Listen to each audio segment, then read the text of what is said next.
জয় নিতাই গৌর হরি বল।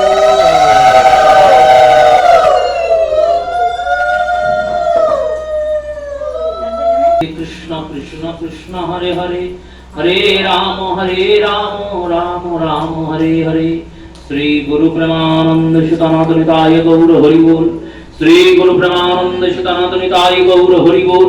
শ্রী গুরু প্রেমানন্দ সুতনাথ নিতাই গৌর হরি বল।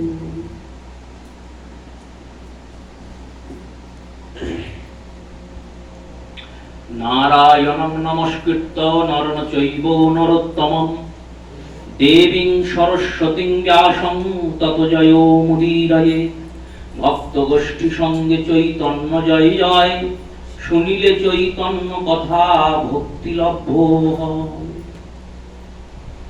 শ্রী শ্রী গৌর গোবিন্দ মকরন্দ মাধুর্য লীলালব্ধেষু সজ্জন বৈষ্ণব বৃন্দ, শ্রদ্ধেয়া মাতৃমণ্ডলীর চরণে প্রণাম পূর্বক অদ্যকাল শ্রী হরি কথা, শ্রী গোবিন্দের কথা, শ্রী গোবিন্দের প্রকাশ্য রূপ, শ্রী গোবিন্দের দ্বিতীয় স্বরূপ, কলি কলেশ নাশকারী, অপার সংসার পারকারী, ব্যাস রচিত সুখমুখ উদ্গারিত ভাগবত অমৃত রসাস্বাদনের সূচনা করছি। অদ্যকাল ভাগবতীয় কথার বিষয় যস্যাং বস্ত্রুনয়মানাঃ কৃষ্ণে পরম পুরষে ভক্তির উৎপদ্যতে পুংস শোক মোহ ভয় মহা। কৃষ্ণ দ্বৈপায়ন বেদব্যাস বিরচিত শ্রী ভগবান গোবিন্দের শব্দময় রূপ বঙ্গীয় স্বরূপ শ্রীমদ্ ভাগবতের প্রথম স্কন্ধের সপ্তম অধ্যায়ের সপ্তম শ্লোক, যেখানে ব্যাসদেব স্বয়ং গ্রন্থের বিষয়বস্তুর উপর আলোকপাত করছেন।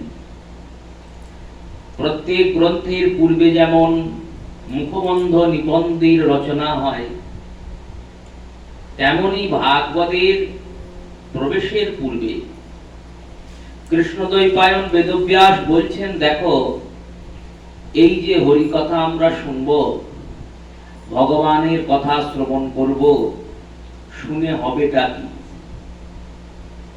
কেন শুনব?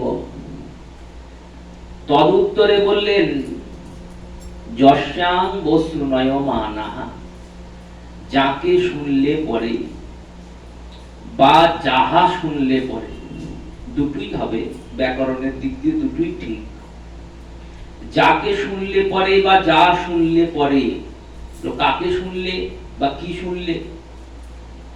যখন যাকে শুনলে পরে হবে তখন উত্তর আসবে কাকে শুনলে, আর যদি যা শুনলে পরে হয় তখন কি শুনলে হবে? বস্তু নির্ণায়ক হবে, একটি ব্যক্তি নির্ণায়ক হবে। সেই রূপে বস্তু নির্ণায়কও একই হবে, ব্যক্তির নির্ণায়ক একই হবে। কেমন হবে?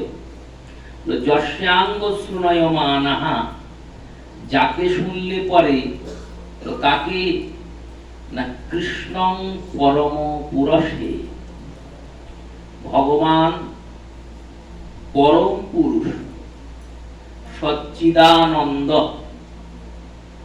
কৃষ্ণকে। কৃষ্ণকে শুনবো কি করে? কৃষ্ণকে শুনতে গেলে তো কৃষ্ণ তারপরে অবতীর্ণ হয়েছেন। সেই অবতীর্ণ অবস্থায় যদি আমরা থাকতাম তাহলে শুনতে পেতাম।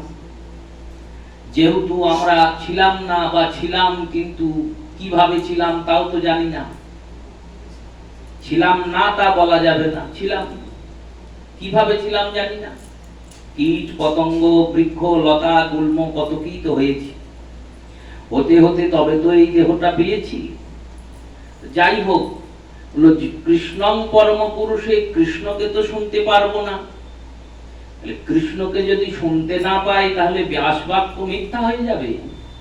ব্যাসদেব বললেন, না না, কৃষ্ণকে শোনার জন্য কৃষ্ণের কাছে গিয়ে কৃষ্ণের মুখ থেকেই কথা শুনতে হবে এমন কোনো প্রয়োজন নাই। তাহলে কৃষ্ণ যা করে গেছেন সেটা শুনলেও হবে, অর্থাৎ কৃষ্ণের লীলা কথা শুনলেও হবে। কৃষ্ণ যা বলে গেছেন সেটা শুনলেও হবে।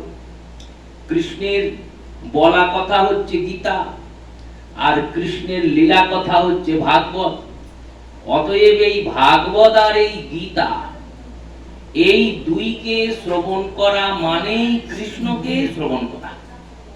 তাই যস্যাঙ্গ শ্রুণয়মানা কৃষ্ণে পরম পুরুষে, ভগবান কৃষ্ণের এই অপরূপ কথা শ্রবণ করলে কি হবে? তুমি একটা জিনিস পাবে, আর তিনটে জিনিস জীবন থেকে চলে যাবে। তাহলে তো আমাদের লোকসান হয়ে যাবে। পাবো আমি একটা, আর আমার জীবন থেকে চলে যাবে তিনটে, তাহলে চলে গেল বেশি, পেলাম একটা, তাহলে তো লোকসান হয়ে গেল। বললো না না, লোকসান হবে না। যে তিনটে যাবে সেই তিনটে যাওয়ার জন্য তুমি বহু জায়গায় ঘুরেছো, কিন্তু যাইনি। সেই তিনটে জিনিস কি কি? শোক ও মোহ, ভয় ও মহা। ভয়, মোহ আর শোক, এই তিন চলে যাবে। ভয় কেমন? রোগের ভয়, ব্যাধির ভয়, মৃত্যুর ভয়, এই ভয় থাকবে না। ভয় না থাকলে মোহ থাকবে না।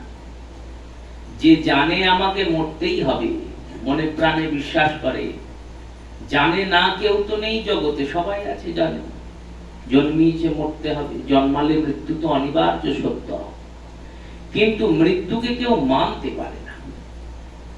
ভক্তরা কি করেন? জগৎবাসী চিন্তা করেন মরে যাব, সব ছেড়ে চলে যেতে হবে, এত সুন্দর ছিলাম, এদের মাঝে ছিলাম পরে, এই আপনজন, এই যে পরিজন, এই আত্মীয়, এই স্বজন, সবাইকে ছেড়ে চলে যেতে হবে, কষ্ট হয়। আর ভক্তরা চিন্তা করেন এখানে তো আছি, এটাই তো পরের জায়গা, এই জন্মে না হয় এরা আত্মীয় স্বজন, আপন পরিজন, স্বজন আত্মীয় হয়েছে, পরের জন্মে এরা কি হবে কেউ জানে না, তার পরের জন্মে কি হবে কেউ জানে? কেউ জানে না। কিন্তু যদি মৃত্যু হয় তবেই তো আমি নিত্য কিঙ্করী হয়ে গোবিন্দের কুঞ্জে গমন করতে পারবো। তাই মৃত্যুর জন্য তারা ভয় করেন না। মৃত্যুর ভয় করেন না বলেই মোহ করেন না, কোনোতেই মোহ নেই। শ্রীবাসের পুত্রের বিয়োগ হয়েছে, শ্রীবাস কাঁদছে না, কারণ জানছে যিনি দিয়েছেন তিনি নিয়েছেন, এতে আমার করার কি আছে। আর মোহ নেই বলেই শোক নেই। এই শোক মোহ ভয় চলে যায়, আর পায় কি? বলল ভক্তির উৎপত্তিতে ভক্তি পায়। ভগবানের লীলা শ্রবণেই ভক্তি হয়। যে ভক্তিটা পাওয়ার জন্য আমরা এত ছোটাছুটি করি, এই ভক্তি যার কাছে আছে, প্রেম যার কাছে আছে, গোবিন্দ তার কাছে আছে। জগতে প্রেম ধনে ধনী যিনি, ভগবানকে তিনি পেয়েছেন। পেয়েছেন শুধু নন, ভগবান তার হয়েছেন, ভগবান তার হয়ে কর্ম করে যাচ্ছেন। তিনি ভগবানের, ভগবান তার। এই প্রেমটা পাবো কি করে? ভগবানের কথা শুনে পাবো। কথা শুনলেই পাবো। এর জন্য কোনো তপস্যা করতে হবে না, এর জন্য কোনো ব্রত করতে হবে না, এর জন্য কোনো উপবাস করতে হবে না। কত সহজ রাস্তা দেখুন। ব্রহ্মা বলছে ভাগবত কথা এত সহজে ভগবানের প্রেম বিতরণ করে যে অন্য সাধনের সঙ্গে যদি এর তুলনা করা হয় তাহলে এর সাধনের সহজতা সব থেকে বেশি। স্থানে স্থিতা শ্রুতিগতম, ভাগবত শুনতে গেলে কোনো আলাদা করে নতুন কোনো যোগ্যতার প্রয়োজন হয় না। যিনি দীক্ষিত তিনি এই কথা শুনতে পারেন, যিনি দীক্ষিত নন তিনিও শুনতে পারেন। যিনি ব্রাহ্মণ, যিনি ক্ষত্রিয়, যিনি শূদ্র, যিনি বৈশ্য, সবাই শুনতে পারেন। যে যেমন অবস্থায় আছেন তেমন অবস্থায় এসে শুনতে পারেন। আর যিনি ভজন রাস্তায় যোগ্য তিনি যে বেশি পাবেন, আর যিনি ভজন জানেনই না তিনি যে কম পাবেন তাও নয়। যেমন বর্ষার মেঘ যখন বৃষ্টি পড়ে তখন বড়লোকের বাড়িতেও জল পড়ে আর গরিবের বাড়িতেও জল পড়ে, তেমনি হরি কথায় যখন কৃষ্ণের কৃপার বর্ষণ হয়, যিনি পাত্র তিনিও পান আর যিনি অপাত্র তিনিও পান। তাই এই কৃষ্ণ কথায় গিয়ে একটু বসলেই হলো। নাম যদি করতে নাও পারি, যদি কথাতে গিয়ে একটু বসতে পারি, তাও আমি গোবিন্দের কৃপা পেয়ে গেলাম। তাই এত বড় প্রদান করেন কৃষ্ণের কথা। ভগবানের কথা শুনলেই তো প্রেম হয়। ভগবানের এই অপরূপ লীলা স্মরণ চলছে এখন হিন্দল লীলা।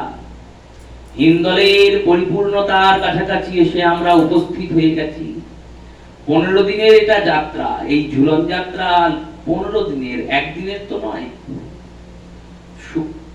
শ্রাবণ মাসের শুক্লপক্ষের প্রতিপদ থেকে পূর্ণিমা অবধি ওই একদিন একদিন করে চন্দ্রের কলা বৃদ্ধি পাবে, আর একদিন একদিন করে গোপীরা ঝুলনের দোলনাতে সাজাবে নতুন নতুন করে। এইভাবেই ঝুলন হয়েছে। ব্রজগোপীরা প্রথম দিন দোলনা সাজিয়েছেন, যুগলকে বসিয়েছেন।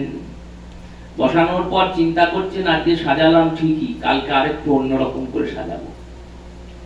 এই করতে করতে 15 দিন পার হয়ে গেছে। 15 দিন ধরে ঝুলনের যাত্রা। এবার 15 দিন তো করা সম্ভব হয় না, তাই কোথাও 5 দিন হয়, কোথাও 3 দিন হয়, কোথাও আবার একদিন হয়। বৃন্দাবনেও হয়, এখানে যে এরকম হয় তা নয়। ব্রজে সব মন্দিরে 15 দিন ঝুলন হয় না। গোপাল ভট্ট সেবিত শ্রী রাধারমনজি 15 দিন ঝুলন হলেন। শ্রী মহাদেব সেবিত পরবর্তীকালে হরিবংশ সেবিত রাধা বল্লভ তিনি 15 দিন ঝুলনে ধরলেন। আবার অন্যদিকে দেখুন হরিদাস গোস্বামী সেবিত বাঁকে বিহারী তিনি একদিন ঝুলনে ধরলেন। হরিদাস সেবিত বাঁকে বিহারী, যাকে দেখতে এত ভিড়, এত মারামারি, এত কাটাকাটি, এত ছুটোছুটি, দেখতে গিয়ে দেখতে পাওয়া যায় না, তিনি মাত্র একদিন, 15 দিনের মধ্যে একদিন, তাও আর পূর্ণিমায় নয়। সেই কবে পার হয়ে গেছে বাঁকে বিহারীর ঝুলন। তৃতীয়ার দিন ঝুলন হয়েছে হরিয়ালি তীর, সেদিন সবুজ করে, সব সবুজ, গাছ সবুজ, বাঁকে বিহারীর রং সবুজ, কাপড়ের রং সবুজ, পাগড়ির রং সবুজ, এমনকি যে পুরোহিতরা সেবা করবে তারাও সবুজ কাপড়, সব সবুজ করে বাঁকে বিহারীর সেবা। সেই রূপে একদিন সেবা হয় ওখানে। তো ওখানেও যেমন হয় এখানেও হয়, কিন্তু মূল লীলাতে 15 দিন ঝুলন লীলা। এই বর্ষাকালে গ্রীষ্মের প্রখর দাবদাহে গোপীরা ভগবানকে শীতল করার জন্য বিভিন্ন শীতল পানীয় প্রদান করেছেন, রাধারানীর সেবায় প্রস্তুত করেছেন। বিকাল বেলাতে রাধা কুণ্ডের স্নিগ্ধ জলে রাধাশ্যাম জলকেলি জলবিহার করেছেন। গ্রীষ্মকাল পার হয়েছে, নববর্ষার ঘন মেঘ এসেছে, মেঘ পরিপূর্ণ করেছে ব্রজরাজের বৃক্ষ লতা গুল্মগুলি, নতুন যৌবন ফিরে পেয়েছে। এই মেঘটা তো সামান্য মেঘ নয়। গ্রীষ্মের দাবদাহে যেমন ব্রজের গাছগুলো শুকিয়ে গিয়েছিল, তেমনি আমাদের জীবনের তরুলতাটাও শুকিয়ে গিয়েছিল। শ্রী গুরুদেবের কৃপা কটাক্ষ রূপী যখন কল্যাণকারী মেঘ আমি পেলাম, সংসার দাবান অললির হলোকং ত্রাণায় কারুণ্য ঘনা ঘনত্বম প্রাপ্তস্য কল্যাণ গুণগুর্ণবস্য বন্দে গুরৌ শ্রী চরণার বৃন্দম।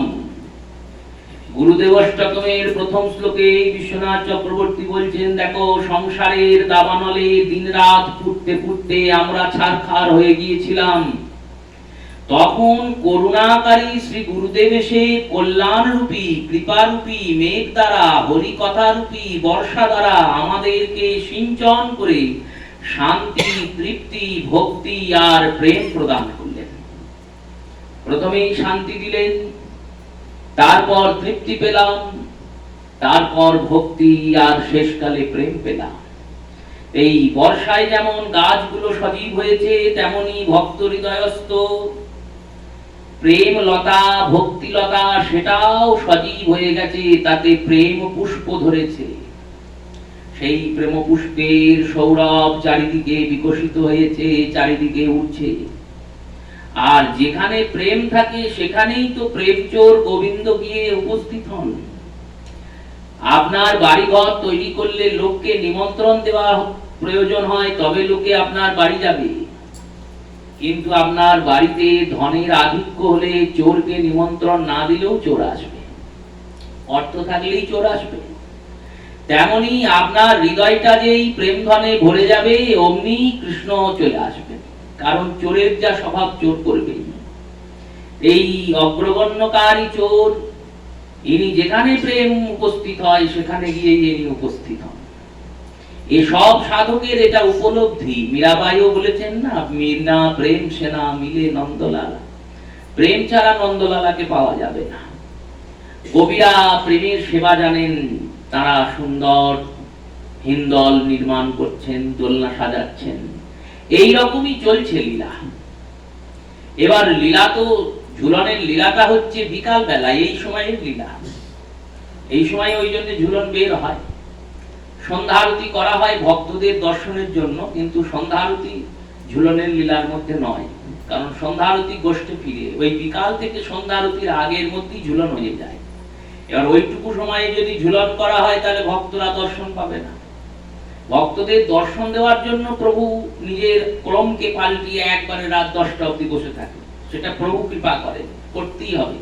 তিনি কৃপা না করলে তার অনুযায়ী যদি চলে, ভক্তরা দর্শনই পাবে না। রাত 2:30টায় জগন্নাথ শোন জগতের সবাইকে শুইয়ে দিয়ে। রাত 2:30টায় জগন্নাথ, জগতের যিনি নাথ, জগতের যিনি রাজা, তিনি রাত্রি 2:30টাতে শোন। কেন বললো? যদি কেউ আসে শেষ ট্রেন ধরে পুরীতে, তাহলে সে তো দেখতে পাবে না আমায়, শেষে এসেও যেন আমায় দেখতে পায়। আর মন্দিরের দরজায় দর্শনার্থীর যে দর্শনের নিয়ম, সামান্য নিয়মে দর্শনের নিয়ম, প্রায় রাত্রি 1টা অবধি সেই নিয়ম অনুযায়ী দর্শনার্থীরা আগে দর্শন করতে পারে। রাত 1টা অবধি। যদি রাত 1টাতেও কেউ যায় দরজায়, সে প্রবেশ করতে পারবে। সেই রূপে ভগবান কৃপাবান, কৃপাময়। ঝুলনের নিয়ম বিকালে, বিকালে ঝুলনের দোলনা দোলে। আজকে গোপীরা দোলনা সাজাচ্ছেন। ভগবান শ্যাম সুন্দর শ্রীমতী রাধারানী ভোজন বিলাস সম্পন্ন করে শয়ন করেছিলেন। অপরাহ্নকালে, বিকাল বেলায় গাত্রোত্থান ভোগ দিয়েছেন সখীরা। রাধারানী মনের আনন্দে কৃষ্ণকে সেবা সুখে আনন্দে একটি একটি করে নাড়ু পাওয়াচ্ছেন। ভগবান নাড়ু খাচ্ছেন আর রাধারানীর বদনের দিকে তাকাচ্ছেন। তাকাতে তাকাতে বলছেন বিষভানু সুতাকে, রাধারানীকে, হে রাধে, তোমার এই বদনটা কেমন জানো? রাধারানী বললেন, কেমন? তোমার বদনটা হচ্ছে চন্দ্র সম, চাঁদের মতো তোমার বদন। আর চকর সম নেত্রময়ী, সর্বক্ষণ নিহারিও তব বদন চন্দ্র। সর্বক্ষণ, সব সময় আমি তোমার এই বদন চন্দ্র নিহার করি, তো দর্শন করি। চকরের মতো আমার চোখ, আর চাঁদের মতো তোমার মুখ। এবার এটা তো ভালো কথাই। দেখুন, যদি সামান্য বিস্তারে বিচার করেন রসশাস্ত্র অনুযায়ী বা জগতের অনুযায়ী, কোন পুরুষ, কোন স্বামী যদি তার পত্নীকে এরকম করে প্রশংসা করে, তাহলে তার পত্নীর ভালো লাগবে না খারাপ লাগবে? ভালোই লাগবে। প্রশংসা কার না ভালো লাগে? রাধারানীরও ভালো লাগার কথা, কিন্তু রাধারানীর ভালো লাগে নাই। রাধারানীর ভালো লাগলো না। রাধারানীর রাগ হয়ে গেল, কোপ হয়ে গেল। তিনি রেগে গেলেন, ভগবানের দিক থেকে মুখ ফিরে বসলেন। ভগবান বললেন, আমি কি কিছু ভুল বলে ফেললাম? রাধারানী বললেন, ভুল তো বললেই। তুলনাটা দিতে হয় তুল্য বস্তুর সঙ্গে, যার তুলনা দিচ্ছ তার সঙ্গে মিল থাকে। তুমি আমার মুখের সঙ্গে চাঁদের তুলনা দিলে। চাঁদের কলঙ্ক আছে, আমার কি কলঙ্ক আছে? চাঁদ ছোট বড় হয়, আমার রূপ কি ছোট বড় হয়? আমার রূপ কখনো হ্রাস বৃদ্ধি হয়? চাঁদ তো হ্রাস বৃদ্ধি হয়। চাঁদে গ্রহণ লাগে, আমার উপর কোনো গ্রহণ লাগে? যাও, তোমার সঙ্গে আমি আর কথাও বলবো না, তোমার সঙ্গও করবো না, আর আজকে ঝুলনো হবে না। এই বলে বেরিয়ে এলেন কুঞ্জ থেকে। সখীদের বললেন, চল, আমরা আর এখানে থাকবো না। কি হয়েছে? আমার সঙ্গে চাঁদের তুলনা দিচ্ছে। চাঁদের তো কলঙ্ক আছে, আমার কি কোনো কলঙ্ক আছে? সখীরাও দেখছেন রাধারানীর মান হয়েছে। সখীরা কিন্তু বোঝালেন না রাধারানী। কেন? বোঝালে মানটা ভেঙে যায়। মানটা যদি ভেঙে যায় তাহলে মান ভঞ্জন কৃষ্ণ করবেন কি করে? যদি মান থাকে তবে তো ভঞ্জন হবে, তবে তো গোবিন্দ চিন্তা করবেন কি করে আমি মান ভঞ্জন করব। যদি এই সময় রাধারানীকে বুঝিয়ে বাটিয়ে আবার কৃষ্ণ সঙ্গ করিয়ে দেন, তাহলে কৃষ্ণ লালায়িত হবেন না। আর কৃষ্ণের হৃদয়ে নিশ্চয় অনুভূত হয়েছে। দেখুন, ভগবানের হৃদয়ে অনুভব না হলে, ভগবানের হৃদয়ে চিন্তা না হলে রাধারানীর হৃদয়ে মান আসে না। রাধারানী হুটহাট করে রেগে যান। এই যে মানের লীলা হয়, এই মান লীলাতে রাধারানী যে রাগ করছেন, রাগটা করছেন কেন? রাগটা করছেন কেন তার বর্ণনা দিচ্ছেন শ্রীরূপ গোস্বামী উজ্জ্বল নীলমণিতে। কৃষ্ণস্ত হৃদয় রাধিতে অনুভূত্যাত প্রাপ্ত সাক্ষাৎ। কৃষ্ণের হৃদয়ে রাধারানী বসে আছেন। তো কৃষ্ণের হৃদয়ে যে বাসনা ওঠে, সঙ্গে সঙ্গে রাধারানী তা অনুভব করতে পারে। কৃষ্ণ চিন্তা করেন, রাধারানীর যদি মান হয় তাহলে আমি কত সুন্দর করে গিয়ে মান সাধতে পারি, বোঝাতে পারি। রাধারানী তো আমাকে চরণ স্পর্শ করতে দেন না, কিন্তু রাগ যখন করে থাকে তখন যদি গিয়ে পাটাও ধরি তাও কিছু বলে না। তাই ওই সময় গিয়ে আমি চরণটা ধরতে পারি। আমি রাধারানীর চরণটা ধরে যদি মস্তকেও নিতে যাই, যদি মুকুটটা গিয়ে মস্তকের মুকুট নিয়ে গিয়ে রাধারানীর চরণে নামিয়ে দিই, তাও রাধারানী রেগে আছেন বলে কিছু বলেন না। এই সব করে আমি শান্তি পাই। এই সব যখন অনুভব করেন তখন রাধারানী চিন্তা করেন, আচ্ছা, বধূর ইচ্ছা হয়েছে আমার চরণ ধরা। চরণ তো এমনি ধরা যাবে না, তাহলে আমাকে মান করতে হবে। তাই শ্রীমতী তখন মান করেন। এই মানটা করেন যাতে গোবিন্দ ভঞ্জন করতে পারে। এই কারণে তিনি লাদিনী শক্তি। কৃষ্ণকে এই দুঃখটা দিয়েও গোবিন্দকে আনন্দ দেওয়া হয়। গোবিন্দ কষ্ট পাচ্ছেন, কিন্তু এই কষ্টের পর যখন তিনি মানটা ভঞ্জন করবেন তখন একটা বিপুল আনন্দের প্রায়োগ। মিলনে আনন্দ আছে, কিন্তু মিলনের পর বিরহ দিয়ে আবার যদি মিলন হয় তাতে আনন্দের আধিক্য হয়। দৃষ্টান্ত দিচ্ছেন মহাজনগণ। বলছেন, কেউ কাউকে নিম পাতা খাইয়ে দেওয়া হয়েছে।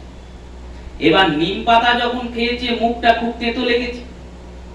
এবার তেতো যখন লেগেছে, খুব তেতো, মুখটা তেতো লেগেছে, ভালো লাগছে না। যাইনি খাইয়েছেন, তাকে বলছেন, তুমি কি খাওয়ালে ভাই? আমার মুখটা খুব তেতো লাগছে। তিনি বলছেন, এবার এক ঘটি জল খাও। এবার যেই না জল খেয়েছে অমনি মুখটা মিষ্টি হয়ে গেছে। শুধু জল খেয়েই মিষ্টি হয়ে গেছে। মিষ্টি তো খেতে হলো না। দেখুন, এই চিনির দাম এত বেড়েছে, তাহলে নিম পাতা খেয়ে জল খেলে আর মিষ্টি খেতে হবে না, এমনিতেই মুখটা মিষ্টি হয়ে যাচ্ছে। সেই রূপে শ্রী গোবিন্দ যখন মান করছেন রাধারানী, তখন গোবিন্দের মনে কষ্ট হচ্ছে।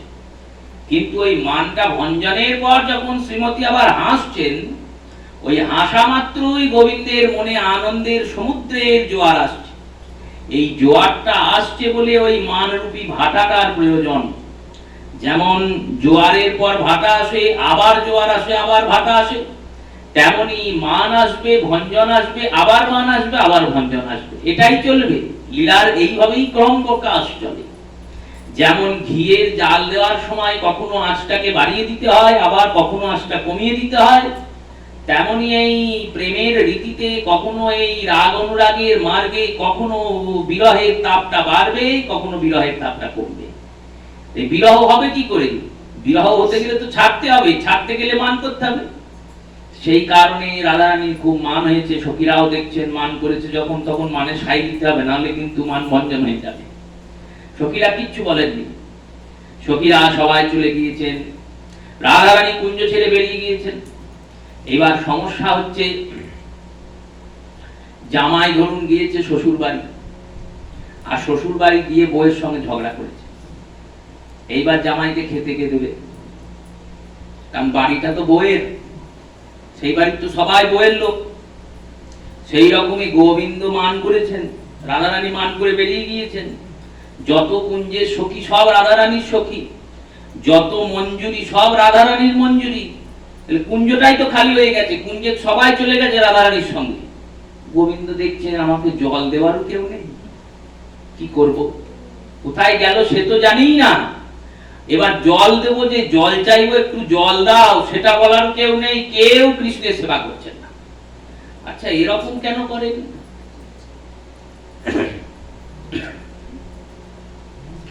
এরকম কেন করেন? এরকম করেন এই কারণেই,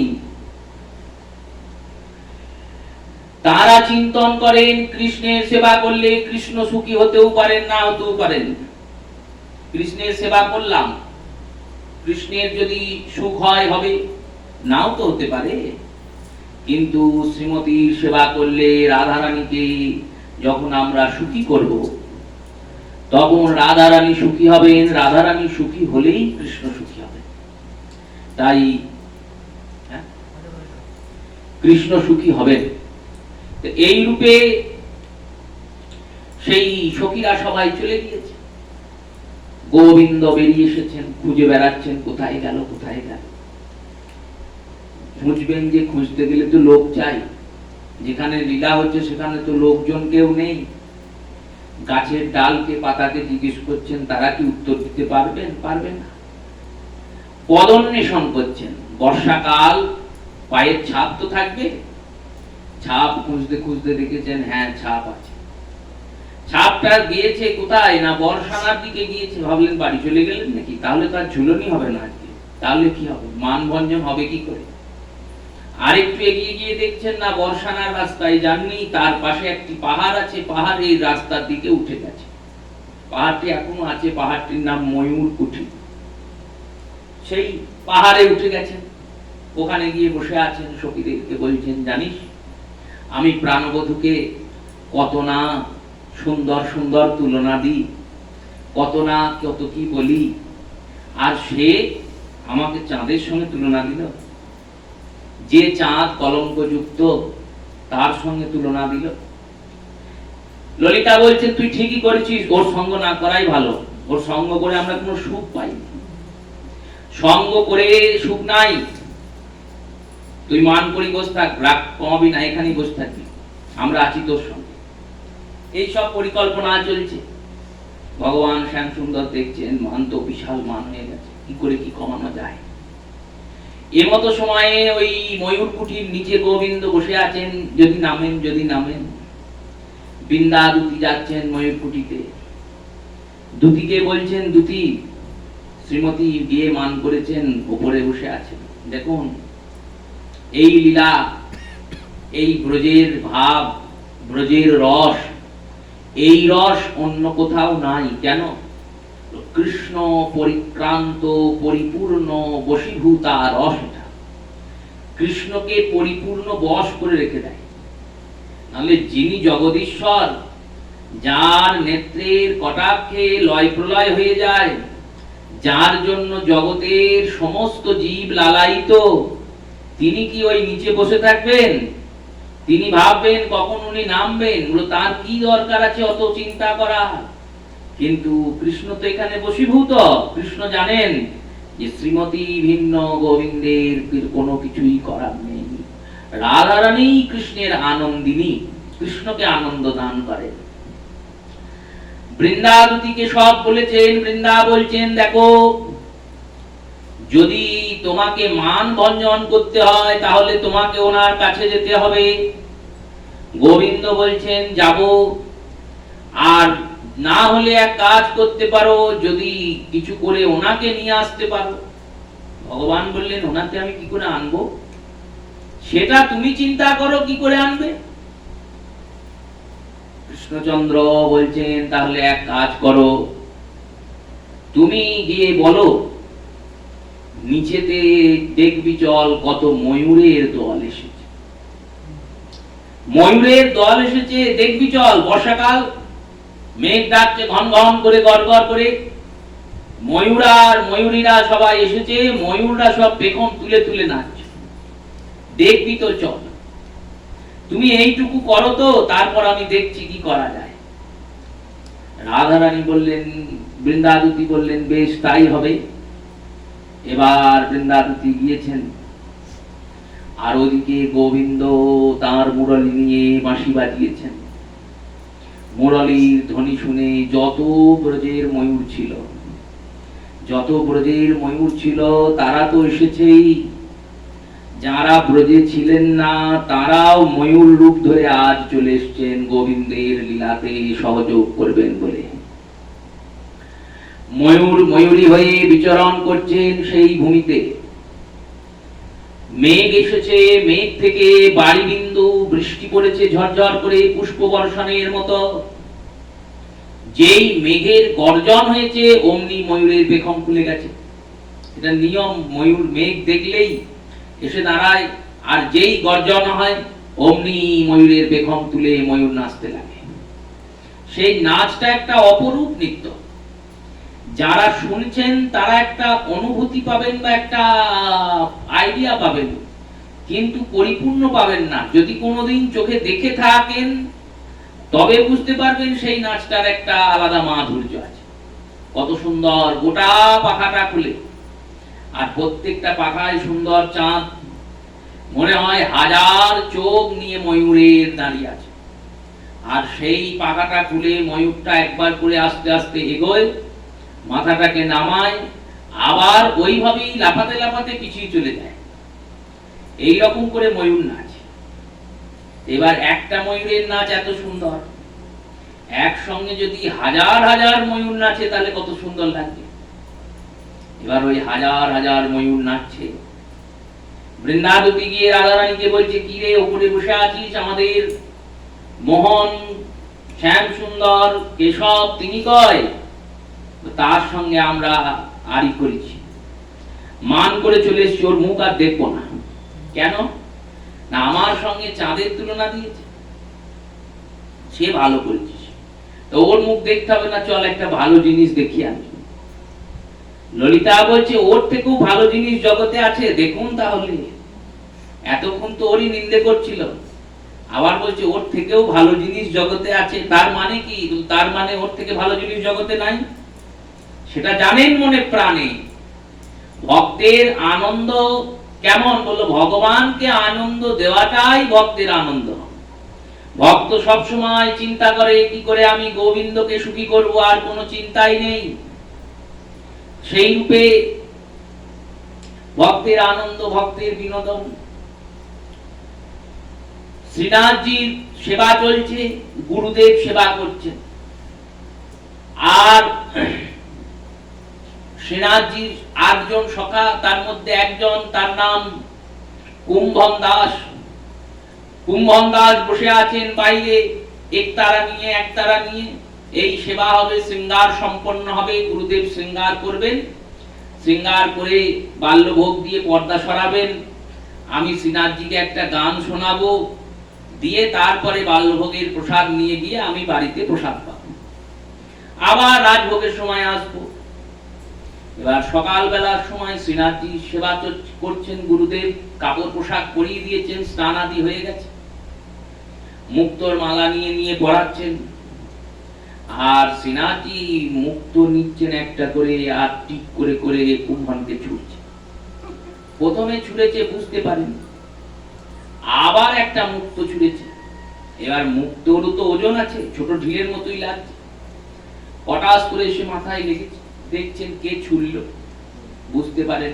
তৃতীয়বারে ছুঁড়েছে, তৃতীয়বারেরটা যেই তাকিয়েছেন অমনি দেখছেন গোবিন্দ, আর যেই তাকিয়েছেন গোবিন্দের দিকে, গোবিন্দ অমনি কুম্ভনকে দেখে হাসছেন আর ভেঙচি কাটছে। শ্রীনাথজিকে দেখে কুম্ভন চোখটা পাকিয়ে পাকিয়ে বলছেন, দেখো এখানে বসে আছি, গুরুদেব আছেন সামনে, গুরুদেবের সামনে এইসব করলে কিন্তু বকা খাবো আমি, তোমাকে বকবে না, তুমি তোমাকে ভগবান, আমাকেই বকবে। কে কার কথা শুনে? আবার ছুঁড়েছে একটা মুক্ত। এরকম করে 10-12টা যখন মুক্ত ছুঁড়েছে, তখন এই বেটা রেগে গিয়েছে। এ আর সহ্য না করতে পেরে এর কাছে একটা ঢিল ছিল, এও ছুঁড়েছে। আর সেই ঢিলটা গিয়ে ভগবানের মাথায় লাগার কথা, কিন্তু গুরুদেব মাথা তুলে দিয়েছে, গুরুদেবের মাথায় লেগেছে। গুরুদেব দেখছে ঢিলকে ছুঁড়লো, মন্দিরেতে একটাই লোক বসে আছে, আর কেউ নেই। শিষ্য বসে আছে নাট মন্দিরে, গুরু বসে আছে গর্ভগৃহে। গুরুদেব বলছে, কুম্ভন তোমার কি মাথা খারাপ হয়ে গেছে?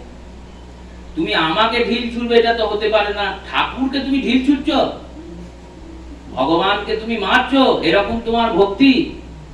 কুম্ভন দাস বলছে, তোমার ছেলেকে আগে সামলাও গা। ও আমায় 12খানা ঢিল ছুঁড়েছে, তারপর আমি একটা ঢিল ছুঁড়েছি। এই দেখো মুক্তগুলো নিয়ে গিয়ে দেখাচ্ছেন, দেখো তোমার ছেলে 12খানা মুক্ত ছুঁড়িয়ে যাচ্ছে, ছুঁড়িয়ে যাচ্ছে। আমি কি মার খেয়েই যাবো বসে বসে? ভগবান বলে মেরেই যাবে? ভক্তের সঙ্গে ভগবানের এরকম লীলা।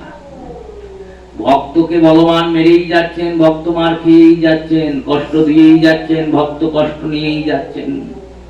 কষ্ট নিতে নিতে নিতে নিতে যখন আর পারেন না, তখন গোবিন্দ সে তাকে নিজের কোলে তুলে নেন। সেই রূপে ভগবানকে আনন্দ দান করাটাই ভক্তের কাজ। ওই ঢিলটা যাতে ভক্ত ছড়ে, সেই জন্যই কিন্তু গোবিন্দ এই কাজ করছেন, না হলে তো ছেড়ে দিলেই হয়। যখন গুরুদেব গিয়ে বলছেন, তুমি এই কাজ করেছো, শ্রীনাথজি মুখ নামিয়ে আছেন, কেন করলে? বলে, আমার ভালো লাগছে তাই করেছি। তুমি একটা দুটোর পর বন্ধ করতে পারতে, হলো তাহলে তো ও মারতো না। আমি তো মার খাওয়ার জন্যই মারছি ওকে। ও কতক্ষণে ও মারে, ওর সহ্য শক্তি কতটা দেখি। ও সহ্য করতে করতে যখন মারলো, তখন আমার মনটা বললো, না তাহলে আমি ওকে ঠিকঠাক ভাবেই রাগাতে পেরেছি। আমি তোকে রাগাচ্ছিলাম, রাগাতে রাগাতে যখন ও মারলো, তাহলে আমি রাগাতে পেরেছি। সেই রূপে ভগবান কৃষ্ণচন্দ্র তিনি রাধারানী মান করেছেন। আজকে সব ময়ূরদের ডেকেছেন, ময়ূরেরা নৃত্য করছে। রাধারানীকে সখীরা ডেকে পাঠিয়েছেন, সখীদের সঙ্গে শ্রীমতী নেমে এসেছেন। নেমে এসে দেখছেন, হ্যাঁ ময়ূরেরা সব পেখম তুলে নৃত্য করছে। একটা একটা করে ময়ূর এগিয়ে এগিয়ে আসছে, মাথাটা নামাচ্ছে। দুটো করে ঘাসের মাঝখানে একটা করে বাড়ি বিন্দু করেছে।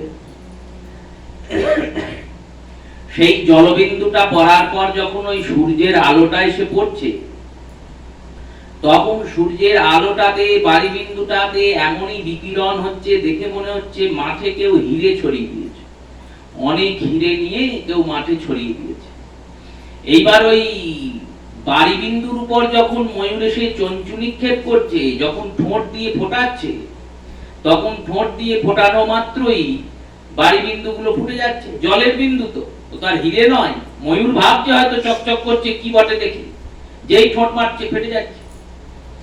এই করতে করতে শ্রীমতী দেখছেন সব ময়ূরগুলো ওই ভালোই নাচছে দূরে দূরে। একটা ময়ূর আছে আমার কাছে কাছে এসে নাচছে, অনেক কাছে, একবার এদিকে একবার ওদিকে, একবার এদিকে একবার, আর কাছে কাছে নাচতে নাচতে আসছে, আবার পিছিয়ে পিছিয়ে যাচ্ছে। এই ময়ূরটা নাচছেও খুব ভালো। এই দেখছেন শ্রীমতী। এইবার এই দেখতে দেখতে রাধারানীর যে ঘাগরা, রাধারানীর যে বস্ত্রণ, রাধারানীর যে বস্ত্র, সেই বস্ত্রটা পাশ থেকে শ্রীমতী রাধারানীর দক্ষিণ পায়ের কড়ি আঙুলটা বেরিয়ে গেছে। ডান পায়ের যে কড়ি আঙুলটা, সেই কড়ি আঙুলটা একটু বস্ত্র থেকে বেরিয়ে গেছে। আর কড়ি আঙুলের উপর যে নখটা আছে, নখটাতে এসে সূর্যের আলো পড়েছে। আর আলো পড়ে দেখে মনে হচ্ছে যেন ওই মাঠের মাঝখানে চাঁদ উঠেছে। গোবিন্দ ভাবছেন, আমি তো ঠিকই রাধারানী মান করেছেন, ঠিকই করেছেন। আমি রাধারানীর বদনের সঙ্গে চাঁদের তুলনা দিয়েছি। যার পায়ের চরণের কড়ি আঙুলও চাঁদের যোগ্য নয়, কারণ আকাশের চাঁদে কলঙ্ক আছে, কিন্তু রাধারানীর যে চরণ নখ চন্দ্র, চরণের যে নখ, সেই নখের যে চন্দ্র, সেই নখচন্দ্রেও কোনো কলঙ্ক নেই। তাহলে পায়ের নখের তুল্যও যেটা নয়, তাকে যদি মুখের সঙ্গে তুলনা দেওয়া হয়, তাহলে সেটা কি ঠিক হয়? ঠিক হয় না। তাই রাধারানী মান করেছেন। গোবিন্দ ভাবছেন আমি ভুল করেছি, তাহলে ভুল করলে তো ক্ষমা চাইতে হবে, ক্ষমা চাইলে কি করে ক্ষমা চাইব? তাই আস্তে আস্তে আস্তে আস্তে এগিয়ে যাচ্ছেন। ময়ূরের সাজে আছেন, তো ময়ূর সেজে এসেছেন আজকে। রাধারানীর কাছে যখন আসছেন, সখীকে রাধারানী বলছেন, দেখ এই ময়ূরটা কিরকম গায়ে পড়া, দেখ। পাখিদের তো এই স্বভাব হয় না। পাখিদের কি এই স্বভাব হয়? পাখিরা যখন নৃত্য করে তখন যদি কোনো মানুষ যায়, ওরা উড়ে পালিয়ে যাবে ভয়ে। পশু পাখি তাদেরকে আমরা যত না ভয় পাই, আমাদেরকে তারা আমাদের থেকে অনেক বেশি ভয় পায়। তা পাখিদের তো এই স্বভাব নয়। পাখিরা উড়ে পালিয়ে যায়, দূরে চলে যায়। এরা কেউ নড়ছেও না, চড়ছেও না, দূরেও যাচ্ছে না, একভাবেই আছে। আর তার সঙ্গে সঙ্গে এই ময়ূরটার যেন আরো বেশি গায়ে পড়া, একবারে গায়ের কাছে চলে এসেছে। এত কাছে এসছে, কোনো ভয় নেই রে। ললিতা বলছে, এরই পালক মনে হয় শ্যাম মাথায় পড়ে, এই জন্য শ্যামেরও এইরকম গায়ে পড়া স্বভাব। অথবা শ্যাম পরে, শ্যামের সঙ্গ পেয়ে এও এরকম হয়ে গেছে। ময়ূরের পুচ্ছটা দেখে তোর কিছু মনে পড়ছে না রাধে? রাধারানী বলছেন, হ্যাঁ মনে পড়ছে তো। কি মনে পড়ছে না? আমার বধূর চূড়ার কথা মনে পড়ছে। আমার বধূর চূড়াতে কত সুন্দর এই ময়ূরের পালকটা মানায়। আরে ময়ূরের পাখাতে না যা মানায়, তার থেকে বেশি আমার বধূর চূড়ায় মানায়। রাধারানী বলেছেন তো, যখন দান লীলাতে গোপীরা দেখছেন গোবিন্দ দূরে দাঁড়িয়ে আছেন, রাধারানী বলছেন, ওই দেখ সখী কদম্ব মূলে নব জলধর আসি মিলিল তরুতলে। মেঘ কি কোনোদিন মাটিতে নামে? নামে না। কিন্তু আজকে আমি দেখলাম আকাশের মেঘ গাছের তলায় এসে দাঁড়িয়েছে। আর কি দেখলি? নাচিছে ময়ূর জলদ পরি। মেঘের শুধু মেঘ নেমেছে তা নয়, মেঘের ওপরে উঠে ময়ূর নাচছে। মেঘের ওপরে আবার ময়ূর উঠে নাচতে পারে? বললো পারে না, কিন্তু আজ নাচছে। ওই নবজলধর মেঘ শ্যাম সুন্দর কৃষ্ণ, আর তার মাথার উপরে যে ময়ূরের পাখাটা আছে, ওটাই ময়ূরের নাচ। তাই নাচিছে ময়ূর জলদ পরি, অলিকুল সব তাহারে ঘিরি। অলি মানে ভ্রমর। ওই ময়ূরকে ঘিরে ঘিরে আবার ভ্রমররা গুঞ্জন করছে। এই রূপে বর্ণনা দিয়েছেন যেমন, তেমনি বলছেন আজকে ওই ময়ূরের পাখা কটা দেখে আমার বধূর কথা মনে পড়ছে। এই রকম যে কোন বলছেন, এই কথাগুলো যখন চলছে, তখন ময়ূররূপী শ্যাম সুন্দর এসেছেন রাধারানীর একবারে চরণ প্রান্তের নিকটে। আর চরণ প্রান্তের নিকটে এসে যেই না নখের উপরে চঞ্চুটা দিয়েছেন, অমনি রাধারানীর অনুভব হয়েছে কিছু একটা আমার পায়ের নখের উপর পড়েছে। যেই পায়ের নখের উপর পড়েছে, কি পড়েছে কি পড়েছে দেখবেন বলে ঘুরে তাকিয়েছেন, দেখছেন ময়ূর তার নখটা বসিয়েছেন আমার নখের উপর। এই যেই দেখেছেন, অমনি চরণটা সরিয়ে নিতে যাচ্ছেন, যদি নখে লেগে চরণটা ছিঁড়ে যায়, কেটে যায়। যেই সরিয়ে নিতে গিয়েছেন, অমনি দেখছেন ময়ূর তো নয়, এ তো স্বয়ং ভগবান শ্যাম সুন্দর। বধূকে তুলেছেন, তুলে বলছেন, এ কি ব্যাপার? বধূ বলছেন, তোমার চরণে আমি ক্ষমা চাইতে এসেছি। কি ক্ষমা? না, তুমি তোমার মুখকে চন্দ্রের সঙ্গে তুলনা দেওয়া ঠিক হয়নি। যার পায়ের একটা নখ কোটি চন্দ্রের সঙ্গে তুলনা হয় না, তার রূপের বর্ণনা কি চন্দ্রের সঙ্গে দেওয়া যায়? বধূকে নিয়ে রাধা কৃষ্ণের মিলন হয়েছে। এরপর সখীরা ঝুলন সাজিয়ে ঝুলন করেছেন। সেই প্রাণময় ঝুলন লীলা, হিন্দল লীলা। এই হিন্দল লীলাতে ভক্তির হৃদয়রূপী বৃন্দাবন, সেই ভক্তির হৃদয়রূপী বৃন্দাবনে প্রেমরত্ন মন্দির মাঝে যুগল কিশোর হিন্দলে দুলছেন। দোলাবো কি করে? এখানে যেমন দড়ি আছে, আমরা দোলাচ্ছি না? এবার এখানে তো দড়ি আছে, হৃদয়ে দড়ি পাবো কোথায়?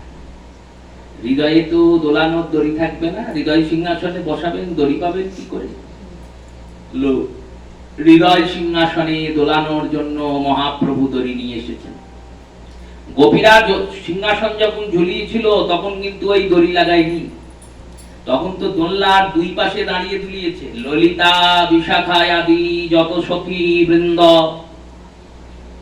ঝুলন দোলাওয়াত ঘেরি মুখ চন্দ্র, চারিদিকে ঘিরে ঘিরে দোলনা দুলি ধরে ধরে দুলিয়েছে। তারা তো আর দড়ি ধরে দোলায়নি, কারণ দড়ির প্রয়োজন হয়নি, তারা সাক্ষাৎ যুগলকে পেয়েছে, সাক্ষাতে দুলিয়েছে। আমরা তো আর সাক্ষাতে পাচ্ছি না, আমাদেরকে পৌঁছাতে হবে সেখানে। তাই আমাদের এই সেবার প্রয়াস অভ্যাস শিখতে শিখতে গিয়ে প্রত্যক্ষে পৌঁছাবো। এখানে যে সেবাটা আমরা করছি সেটা অভ্যাস হচ্ছে, শিক্ষা হচ্ছে। এই শিক্ষাটা করতে করতে যখন আমাদের শেষ নিঃশ্বাস বেরোবে, তখন এই সেবার অনুরাগটা যদি থাকে, তাহলে নিশ্চয়ই আমি কুঞ্জে দাসী হয়ে নিকুঞ্জে গিয়ে কুঞ্জেশ্বরী সেবা পাবো। সেই রূপে তখন দড়ির প্রয়োজন হয়নি, কলিযুগের দড়ির প্রয়োজন। কে পাবে, কোথায় পাবে দড়ি? মহাপ্রভু বলেন আমি দিয়ে দিচ্ছি, দেখো দোলনায় দড়ি। এই হরিনাম মহামন্ত্রই হচ্ছে দড়ি। এই মনমন্দিরের দোলনাতে যুগলকে বসিয়ে এই জপমালিকাতে যে গুরুদেব নাম দিয়েছেন সেই নাম, যার জপমালিকা নেই তার করমালিকা। করমালিকা তো আছে দীক্ষাতে সময়, করের তো দীক্ষা দিয়েছেনই, করও তো মালিকা, করেও তো ঘুরছে ঘুরছে আর ঘুরছে। সেই রূপে জপমালিকা বা করমালিকা, যদি করমালিকা না থাকে, দীক্ষা না হয়, তাহলে নাম তো করতে পারো রে ভাই জিহ্বায়। এই নাম করতে করতে হৃদয়ে রাধা গোবিন্দের ঝুলন দুলবে। তাই সেই নামে যাতে রতি হয়, নামে যাতে মতি হয়, নাম যাতে আমাদের নিতাই গৌর রাধা গোবিন্দ চরণে গতি করে, এই রূপবিলাস যুগলের চরণে জানিয়ে প্রত্যেক শ্রোতা মাতা ভক্ত বৈষ্ণব চরণে প্রণাম পূর্বক অদ্যকাল হরিকথা অবসর দিলাম। শ্রী গুরু প্রেমানন্দ নিতাই গৌর হরি বল।